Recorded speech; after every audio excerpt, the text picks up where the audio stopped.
two auto units that are dead. They're just chilling right here. I don't know what to do with them. Like, what do you all think I should do with them? Pull them apart, see what the insides look like.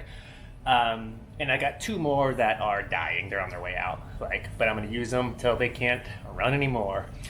And I cannot find myself motivated to buy another auto unit. My well water is naturally pressurized, so it's my in-ground system. I had ripped that out. There was an old pump there that was rusty and dying, ripped all that out, and then basically capped it. But then upon realizing that it's naturally pressurized, I was like, let me go spend a few dollars. Let me show you my very hacky system. Okay, here's what I did.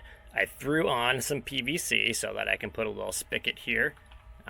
And then I added this little timer and some old hose laying around, and then I grabbed some pretty cheap drip system related materials.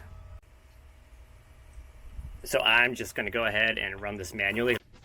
So here you can see it's just pumping out here, sprinkling on out. That's all being done with natural pressure. How awesome is that? Okay, I'm going to fire up zone number 2. And so I have this just running via hose. Connects to a little, drip system pipe, banana branch. You see it sprinkling down there. I got another one sprinkling right here. Yeah, you can see it just everywhere. There's a little mango tree that I grabbed from when I was in Naples, Florida. The super delicious fruit. I was like, I gotta have that one. And yeah, it's growing. And it's watering my mint, my pineapple, and then some arbitrary pepper plant that was growing in my yard. Look at that baby pineapple.